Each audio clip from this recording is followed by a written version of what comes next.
On this turbocharged episode of MythBusters, the whole team feels the need for speed in an IndyCar special. First up, it's a sporting superstar showdown. I'll show you how we do it in the Olympics. In a short course sprint, let's do this. That'll knock your socks off. Can man beat car? That was close. Then there's some sensational suction. Oh, look at that. As the guys see if a road-hugging race car really can mobilize a manhole cover. You're getting faster. Beautiful. Meanwhile, Carrie, Tori, and Grant strip down. Apparently, my intestines are measuring 101 degrees. Then suit up. I'm about to drive an Indy car for 3 hours. Woohoo! To test out a race day weight loss myth. Goodness gracious, that's fast. That pushes them all to the brink and beyond. I am exhausted. I feel like I just got beat up. Who are the MythBusters? Adam Savage and Jamie Heineman. Quack, damn you. Between them, more than 30 years of special effects experience. Together with Carrie Byron, The Golden Dragon. Tori Belleci, Why are we doing this? and Grant Imahara. Somebody order an explosion? They don't just tell the myths, they put them to the test.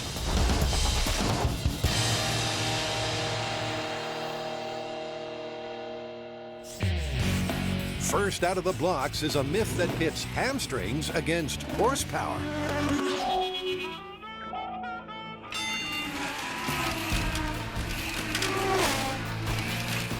What are you doing?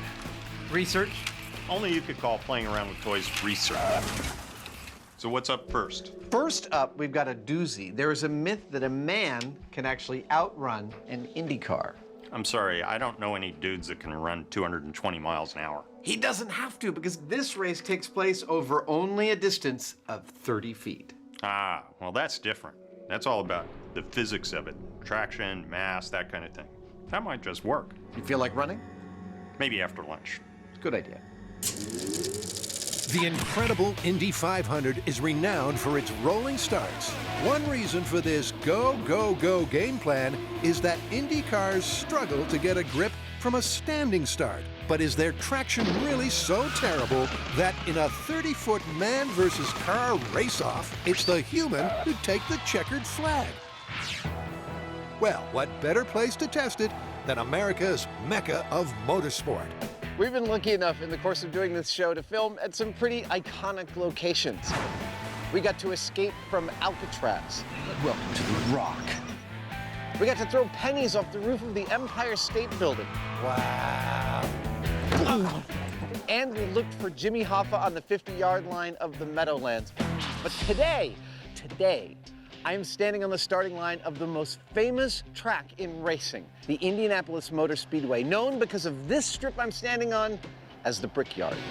These bricks are some of the 32 million used to build the original 2.5-mile-long track back in 1909. The Speedway's seen speed records smashed and a lot of cars trashed in its 100-year history. But safe to say, it's never seen anything quite like this. Well, our track is all set up. You ready for some sprinting, Hoosier?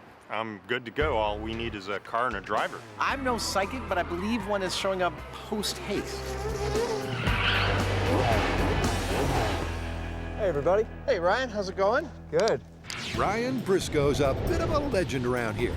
Not just for his driving, but for walking away from this calamitous crash back in 2005. Today, he's offered to coach Adam on how to get off to a flying start.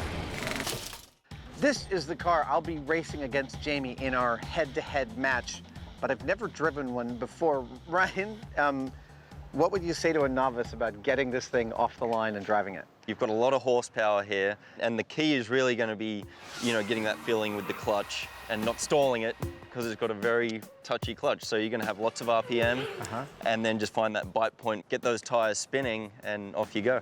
With a top speed of over 240 miles per hour, these are the fastest race cars in the world. And Adam's pretty quick to get his butt behind the wheel. All right, I'm going to start it up. Wow. I feel a rumble in my soul. Rumble is right, because this car goes from 0 to 100 in 3 seconds flat. Let's see how Adam handles the horses.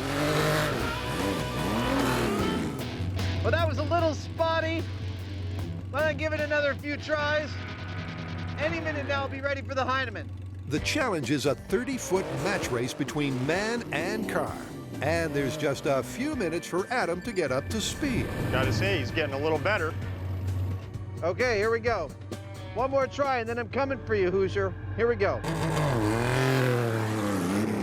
Yeah, that's it. After 4 practice starts, Adam's convinced he was born to burn rubber. So, cue test number 1. 700 horsepower versus one hopeful Heineman. You wouldn't think it would be much of a contest, but here's the thing. I weigh a little over 1/10 as much as that car does, so I might just be a little quicker getting off the line. The feeling trackside is it's gonna be close. So let's see. Are you ready? Start your engines. Go. Sure enough, there's barely the width of a mustache between them. I don't know, it was a close finish. That was close. The high speed shows Adam flashing through for a win in the last fraction of a second. It's so close, there's no question this calls for a do-over. Start your engines. Go. To the naked eye, it's another close call. But the high speed shows Adam has increased his edge. How'd that go? You were ahead of me by about 3 feet that time. Really? Yeah, it's amazing to watch it because I'm leading you right up until about I'm ready to cross the finish line, and then there you are and you're gone. I did spin out a bunch at the starting line. You want to go one more time? Yeah. This is Jamie's last chance to confirm the myth and boost the morale of pedestrians everywhere. But it's not third time's a charm. I think I got my ass kicked. This time, Adam wins out by way more than a nose. Well, we just did a very exciting 3 tests, man versus machine. And in the first one, I won by a few inches. Second one, by a couple of feet. Third one, kind of by a mile. Now, 2 things are happening that I think causes that. One is I'm getting better at starting off the line each time. 2, the tires are getting hotter, and that makes them stick better. I thought I did pretty well. A couple of those runs, I was neck and neck with the car, but I'm just wearing street clothes, and maybe if we put somebody in proper gear, and maybe if that person happened to be a little younger than me, AKA Adam, he might have a fighting chance. Yep, just down the track, we've got Sprint King Savage up against Hair Trigger Heineman. He's no Usain Bolt, but the finish of this race is certified gold. Next up is a lose weight real fast myth that should get anyone's motor racing. Okay, IndyCar special. What have we got? All right, this one sounds a little fishy, but here goes. It's that during the course of a race, an IndyCar driver can lose 10 pounds. Seriously, 10 whole pounds. That's what they say. Wait a minute. Does this mean we're gonna be driving race cars to test this myth? I hope so. I'm gonna go suit up. Excited much? If this giant dilemma is true, it's one of the most exciting and potentially perilous ways ever to slim down in a hurry. The weight these drivers supposedly shed is due to extreme exertion and plenty of perspiration. But 10 pounds is more than most of us could hope to lose in a month. All right, I'm ready to race. Since this is about sweat, maybe we should narrow it down first and find out how much water weight you would lose in 3 hours from just heat alone. That's a good idea. That way we could get a baseline before we hit the road and see if driving itself causes you to lose more or less weight than that. Exactly. Carrie, know any good spas? Well, that's a stupid question. The better question is, where did you have a race suit? I'm always prepared. The green flag drops on the control test. So for now, Tori can leave the race suit behind. Down here, the dress code is, well, let's call it relaxed. Now, we do a lot of crazy things on MythBusters, and most of them aren't that pleasant. But finally, we're doing an experiment where it sounds like it's not gonna be so bad. Think again, because the sauna gets up to 120 degrees, which is the same temperature as the inside of an Indy cockpit. And we're gonna be in there for 3 hours, which is the same length of time as a full race. In fact, things just might turn unpleasant enough for some medical monitoring. And we've got that stitched up. Dr. Clifford Sewell will be monitoring us. We have thermometers that we've swallowed. For science. Ingestible thermometers that are wireless. You can take our core temperature and make sure that everything's okay. Oh, that was a big one. They'll weigh themselves now, then again when the 3-hour furnace has finished. Tori's the first to proclaim his poundage to the public. Okay, so I weigh 176. As for Carrie's gross tonnage, I'll write it down. Grant strains the scales up to... 137? Now all that's required is a sizable snooze in the sauna. But how much of their mass will go missing? 3 hours of this? This is hot. Now, normally when you're in a sauna, it's very steamy. But as you can see, we're going with the dry sauna. The reason why is if there's too much moisture in the air and it's too saturated, when we sweat, our sweat won't evaporate, which means we won't be losing weight from losing the moisture. This is a common method for people to shed some water weight really quickly. Models, jockeys, fighters, they all do this kind of thing. So, I mean, I think it's a possibility. 10 pounds is quite a lot. I'm not looking forward to it. Hey, you guys come to the sauna often? Ew! Really? Now, just so we're clear, last night each of us swallowed a pill that contains a temperature sensor and a wireless transmitter. It's going to be picked up by this and displayed in real time. As the minutes and hours melt away, the perspiration puddles and pools. And it seems like each of our sweat hogs has his own odd response to heat stress. For Tori, it's all just a drive in the park. Yeah, see, I'm pretending like I'm driving an Indy car. While Grant has his eye on the instruments. Apparently, my intestines are measuring 101 degrees.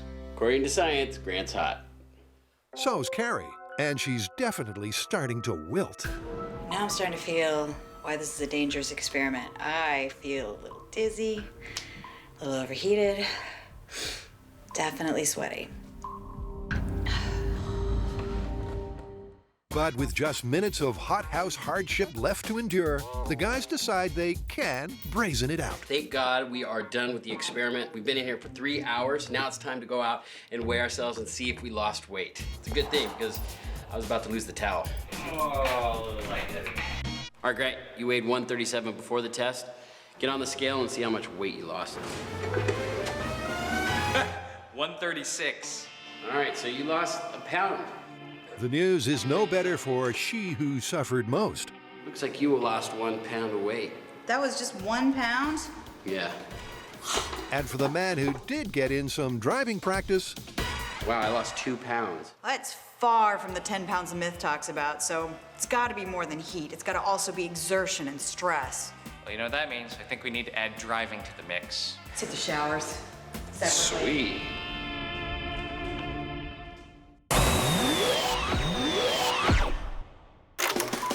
there's not much on 4 wheels that could outrun a turbocharged Indy car. But one myth says a man could do just that if the course was just 30 feet long. And while vintage Jamie ran out of steam, I think I got my ass kicked. a slightly younger model might reverse the result Now it's my turn to run. with the help of an added spring at the start. Now, Jamie was running from what I would call a standing start. I'm going to use a little technology to help me, a racer's set of chocks. This ought to give me an edge.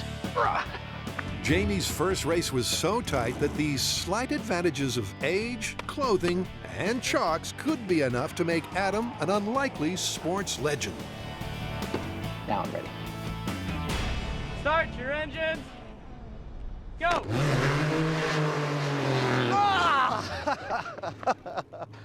I think that was close. I don't know, it was awful close. It's officially a photo finish, and Adam's the first to consult with the stewards. Oh my God, it's so close. That's crazy. Oh, he's literally beating me by a nose. By like the 5 inches of the nose of the IndyCar. Let's do it again. If the course was just a foot shorter, we'd have a new champion and a confirmed myth. That's incentive enough to race back to the blocks.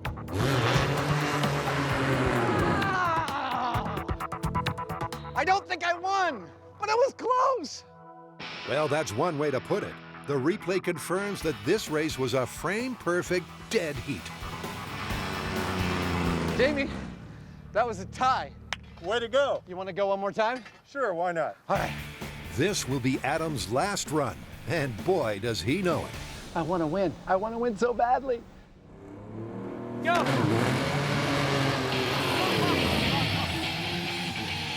Oh, I think he smoked me on that one. Shoot. It's exactly what happened to Jamie with his runs. Third time unlucky on those fast-fading, middle-aged legs. That might be some of the most fun I've had testing a myth ever. Yeah, those cars are great. I'll tell you what I'm seeing. When I'm running and you're driving, we've got a shot at the beginning that makes it look like I'm smoking the car. I'm way faster off the line. But 30 feet later, you're ahead of me. Yeah, I saw the same thing. I thought I was winning the race, and then there's a car and it's gone. I don't think we can call it based on these tests alone. No, we're not done yet. No.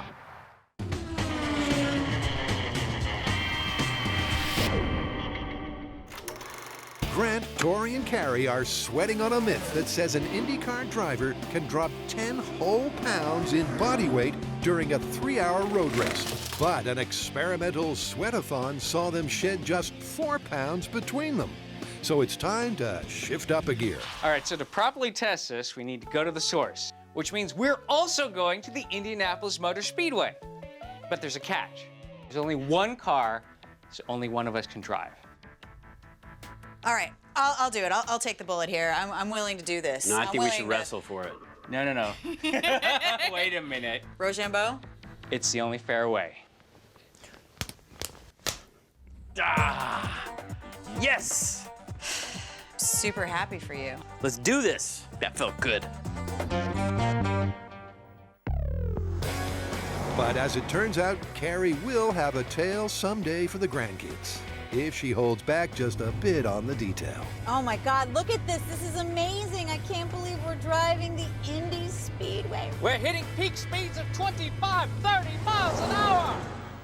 We decided to come here because we needed to step it up. We need to find out if Tori can ride around this track and lose 10 pounds. But first, we're gonna need a car.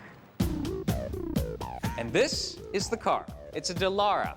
It weighs about 1,200 pounds, has 750 horsepower, is capable of driving at 210 miles per hour, and can pull 2 to 3 Gs.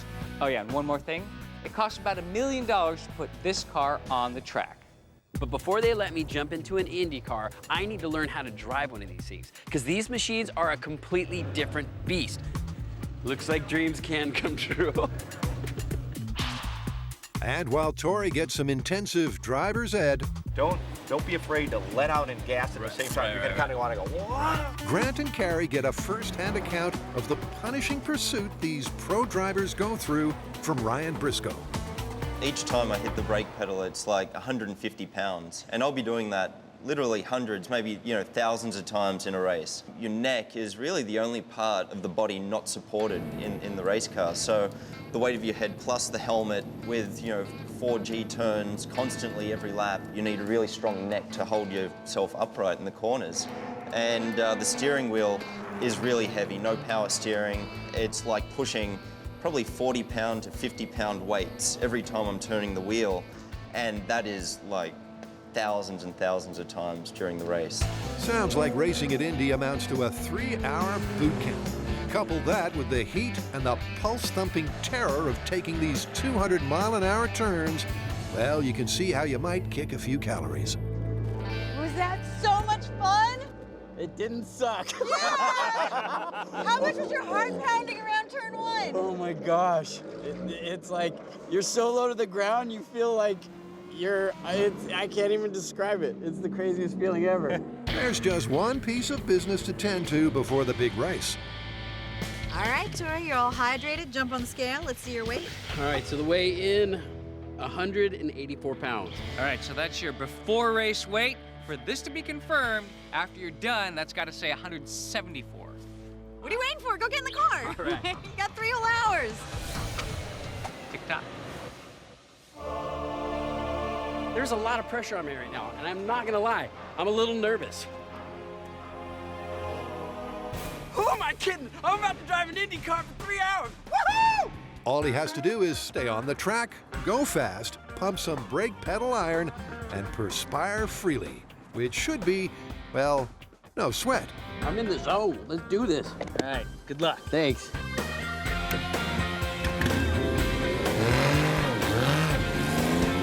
Meanwhile, an appreciative crowd of 2 settles into one of the world's biggest sports stadiums.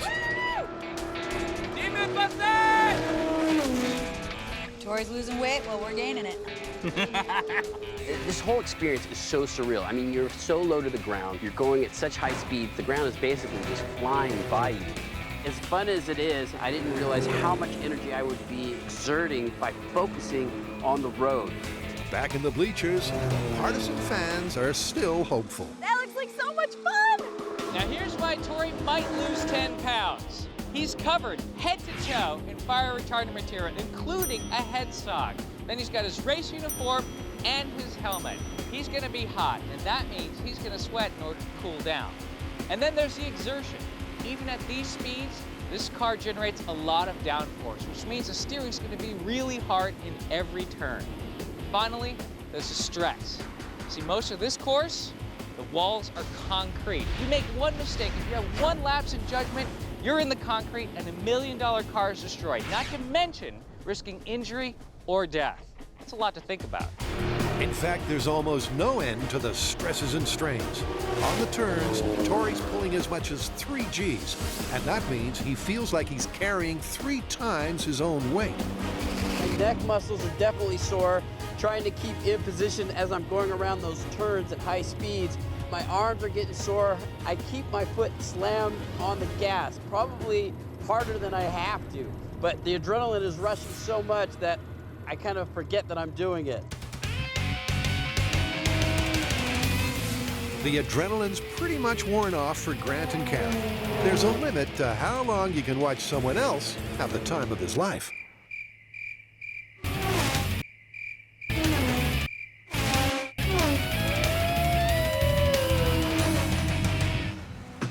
Wish I had a watch on. Back on the track, Tori's delight has turned to disquiet. So it has just started raining. I don't have any rain tires on this car, so the stress factor has just gone up because there's a very good chance that I could go sliding into the wall. My heart is racing a little bit faster now. Tori's heart might be faster, but his speed has dropped off in the drizzle. For the last hour, his top speed is just over 120.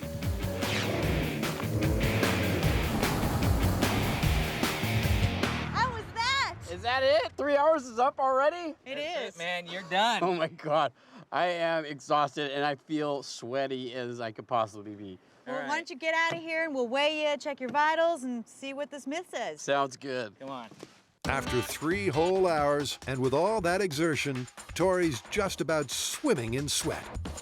All right, you ready for the final weigh-in? Yes. All right. After 3 hours of driving, I don't know if 10 pounds were lost.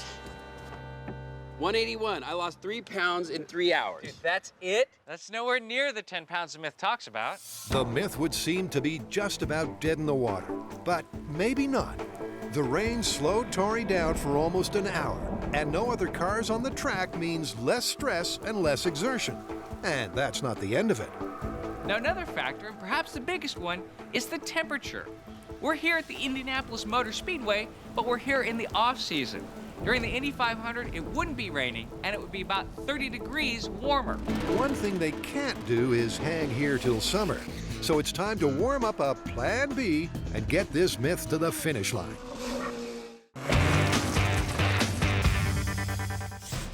Now to tackle a myth that starts and might end in the sewer. I've got one. Okay, shoot. You know, I've heard that at about 150 miles an hour when Indy cars are doing a street race, their aerodynamic effects are enough to pull manhole covers right out of the manholes. No way! Dude, that is totally something we have to test. I thought you'd like that. When Indy cars take to the street, it's standard practice to weld shut any manhole covers in case the cars suck them right out of the ground. That's because Indy cars are built to take full advantage of Bernoulli's principle. As the air underneath the car gets funneled faster, it causes the air pressure to drop, helping the car to stick to the road. That same downforce can supposedly suck up a manhole cover. But is this myth destined for the drain?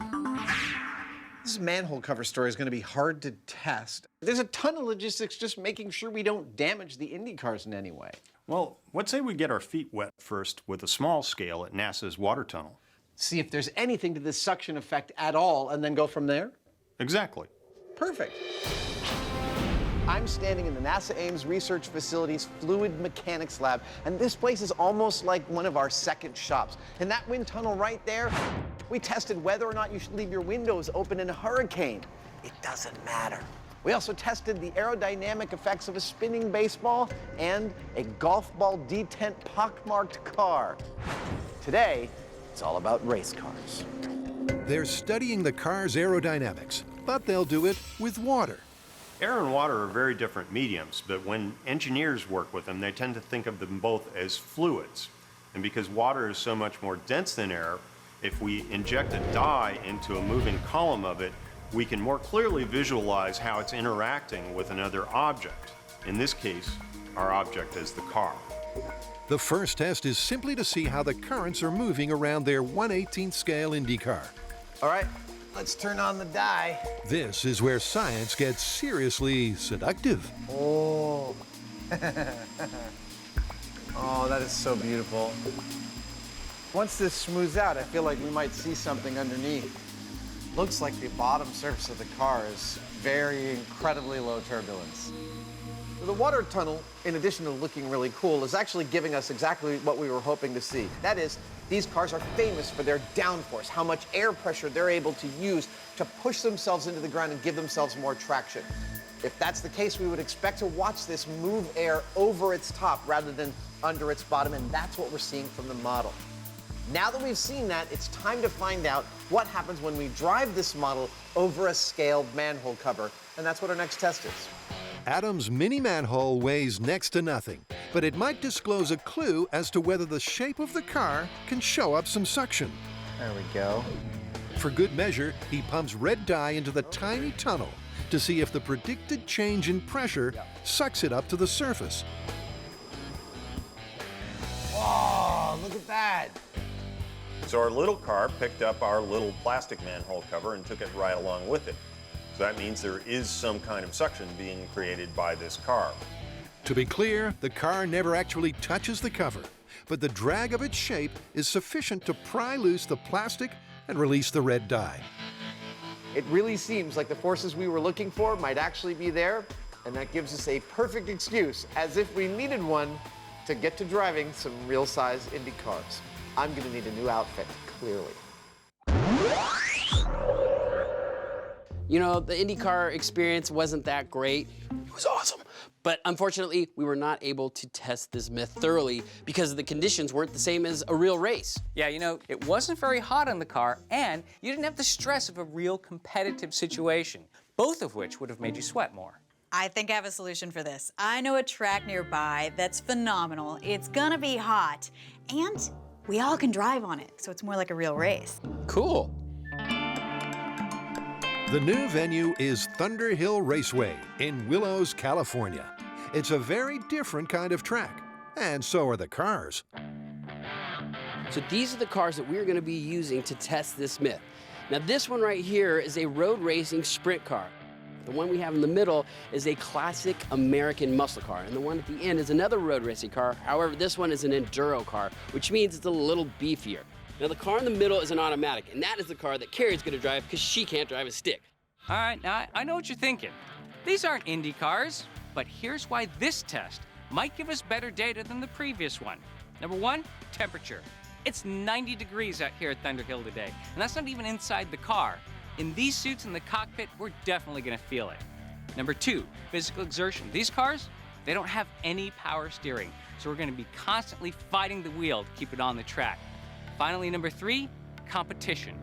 All three of us are gonna be on the track at the same time in a real race scenario. It's actually an ideal track for testing the myth. The corners should really add to the G-force factor, and the prospect of misreading a turn will keep their adrenaline spiked. Should be fun. I gotta tell you now, though, I'm sort of scared shiftless. You'd better believe it. In fact, Carrie's so distracted that this time she announces her weight to the world. My beginning weight is 124. Grant follows. Oh, really? 145?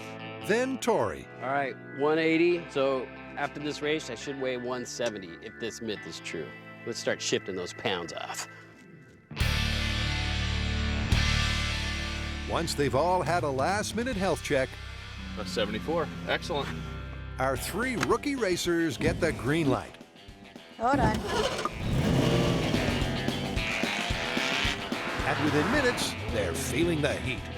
I'm feeling extraordinarily sweaty, and I feel a lot of exertion on, well, that would be turn number 11, where I'm having a hard time keeping the car on the track. Oh, goodness gracious, that's fast. So apparently, the car has a mind of its own and wants to go off-roading. Even with only 3 cars, I'm definitely feeling an adrenaline bump. Whenever I get close to Carrie, who's going much slower, or I try and catch Tori, who's going much faster, it just raises that level of adrenaline. And that adrenaline burst raises your heart rate, and in turn, burns a lot more calories.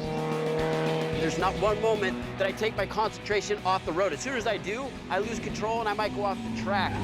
And it is so hot here, especially with all this fire retardant wear. It's hot, so I can feel the sweat building up.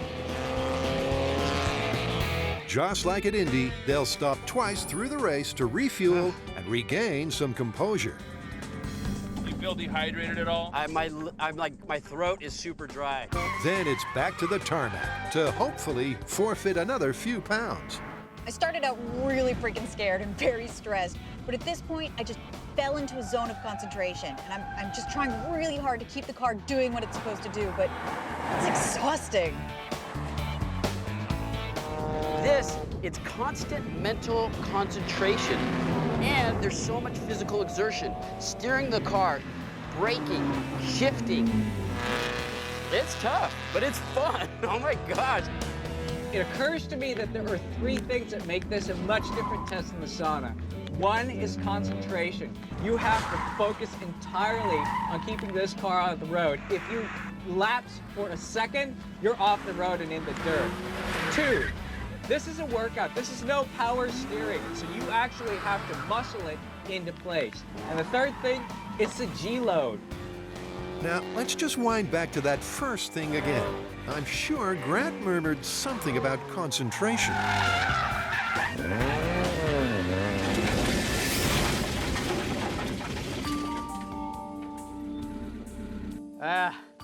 Just a momentary lapse in concentration, and I was off the track, spinning out, dirt flying everywhere. This is hard. Real hard.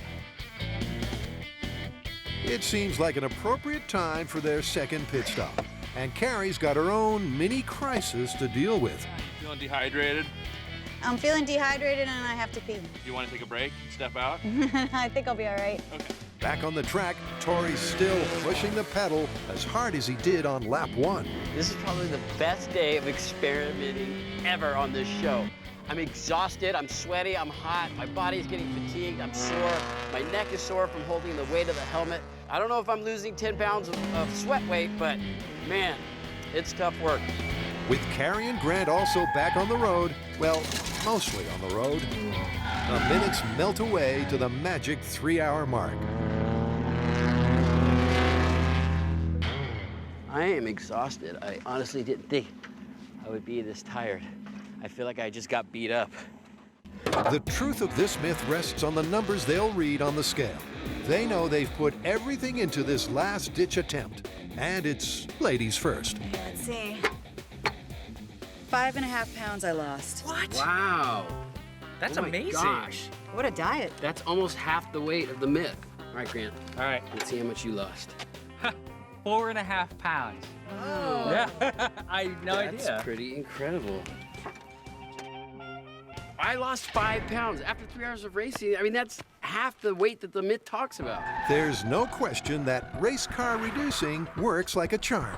But is it thumbs up or thumbs down for this IndyCar myth? So how are we gonna call this one? Well, after 3 hours of racing, we did manage to lose, on average, 5 pounds. But that's not the 10 pounds that the myth talks about. Yeah, but what we're doing out there in a real Indy race are a little different. Yeah, you know, I could see a real Indy race being a lot more physically demanding. I could see under the right conditions, with everything they have on the line, that they could lose twice the weight that we did. Yeah, right set of circumstances, not an everyday occurrence. I think we could call this one plausible. I agree, plausible. Now who's driving home? Not you, let's just say that. Me. What?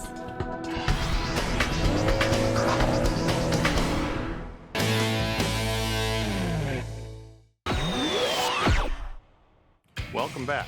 We're at the Indianapolis Motor Speedway, and it's IndyCar versus Manhole Cover. We're going to bring an IndyCar up to full speed and see whether its aerodynamics are powerful enough to suck a manhole cover right out of the ground. Oh, look at that. A manhole in the middle of nowhere. It's not in the middle of nowhere. We are in the middle of the Indianapolis Motor Speedway complex, and they dug this just for our experiment.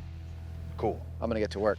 And there's plenty to do. As well as installing a camera, they're hooking a force gauge up to the cover to measure how much it moves, if at all.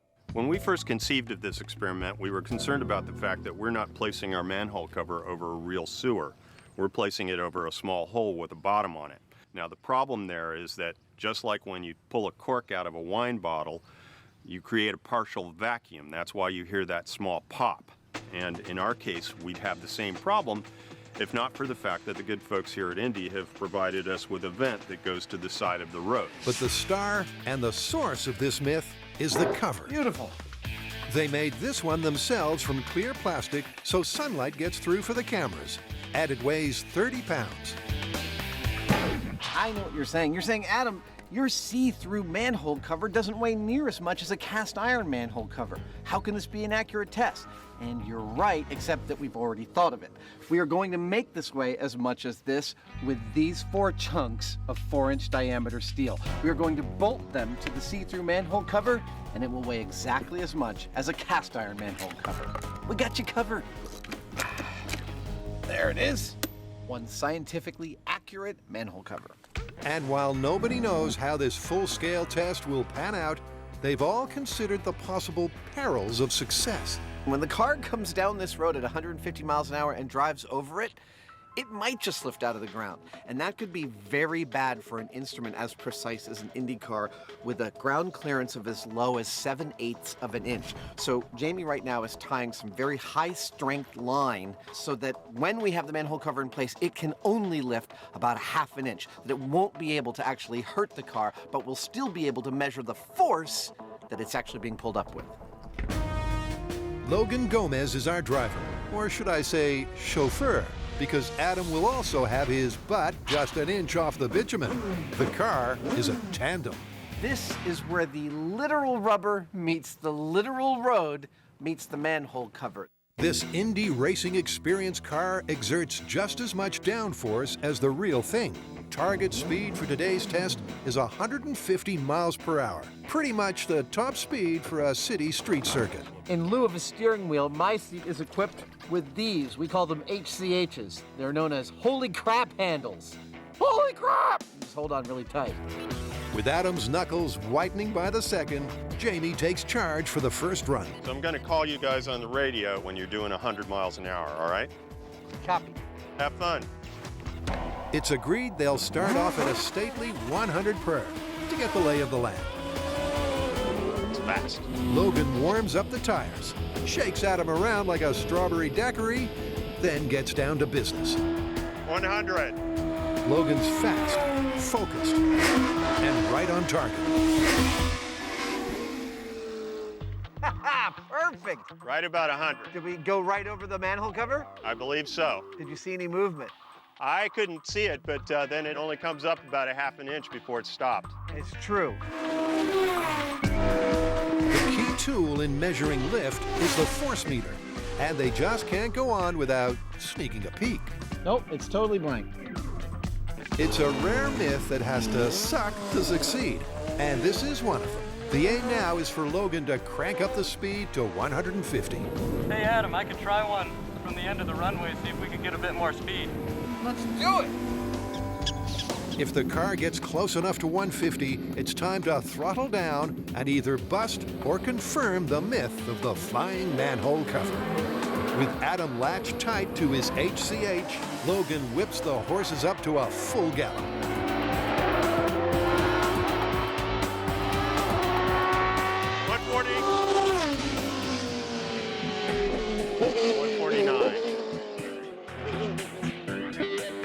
Getting faster. 149. Beautiful. Shall we go look at the evidence? Let's go look at the evidence. The physics suggest that the split-second near vacuum the car creates will have a lifting effect. But at 130 pounds, this manhole cover is no pushover. All right, my favorite part, high-speed review. I'm not seeing it. Nothing, absolute nothing. It did not budge. Nope. Bummer. That's pretty definitive. I think so. We had our clear manhole cover weighing the same as a cast iron manhole cover, and Logan passed over it several times at a top speed of almost 150 miles an hour. And how much movement did we see on it? Bupkis. Now we're gonna pull all the weight from it so our manhole cover only weighs 30 pounds and see if we can get anything at all out of this. And there is some science here to salvage. 30 pounds is the weight of an average flat-screen TV. And try lifting that with your home vacuum cleaner. That's a lot like what Adam and Logan are trying now, with the natural suction of a low-slung race car. Whatever happens, this will be the day's last Indy drag race.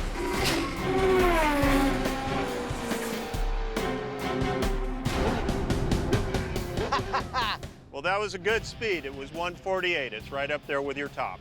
Bingo! Let's see what we got. Let's see it. I'm gonna need some help getting out. Finally, the cameras confirm a belated liftoff. Oh, movement! That is so cool. Yep. It is lifting. It is totally lifting. Yep. Came right up. That is awesome. Let's check the force gauge. Okay. 37. 37 pounds. It would have been enough to lift this out of the ground, but only just. Well, here's the thing. It did pull up our plastic manhole cover, and that weighs 30 pounds, which means it's not exactly a paper bag. But then it's also not exactly a cast iron manhole cover, is it? I gotta say, I am disappointed with all of our small scale tests showing that there was definitely a force trying to lift that manhole cover. And we did see a significant amount of lift on the lighter manhole cover, but it wasn't enough to pull up the full-sized 130-pound one, and not with a 150-mile-an-hour car. It's busted. Yep, it's busted. Let's go.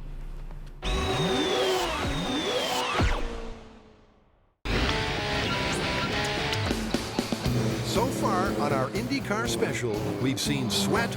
I am exhausted and I feel sweaty as I could possibly be. Spills. Goodness gracious, that's fast. And most of all, speed. You're getting faster. 149. But there's one fast fable they haven't seen through to the checkered flag. The 30-foot match race between man and car is about to be rerun with some serious sports talent.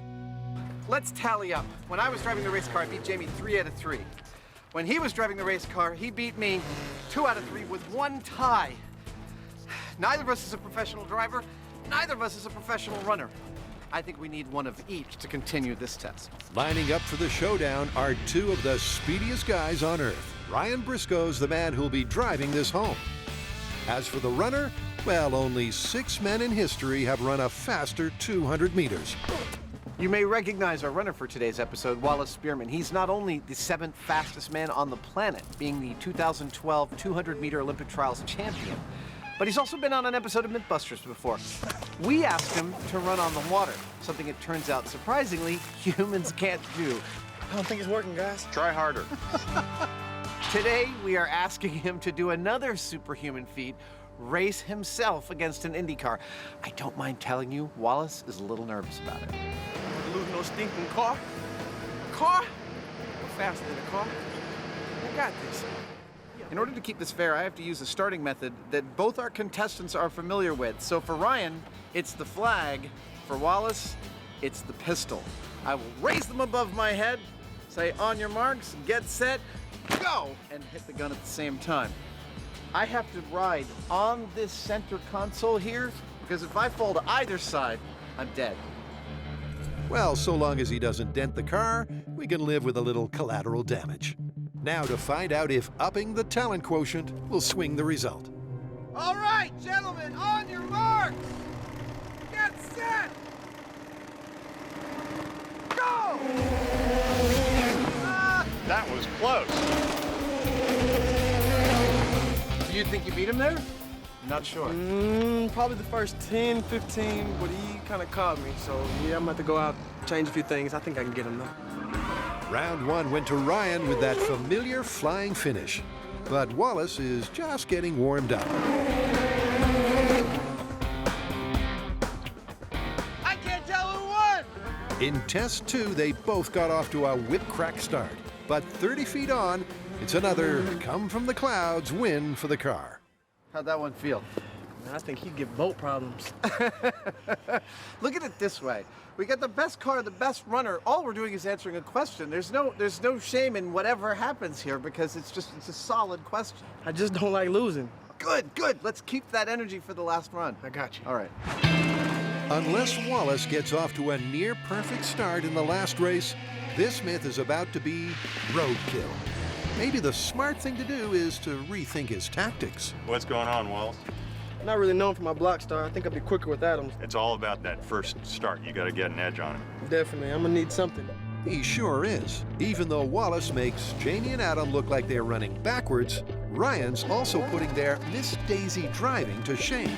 His last run was just 1.48 seconds, while the boys' best was 2 seconds dead. Now it's pro versus pro for the very last time. All right, gentlemen, on your marks. Get set. Go!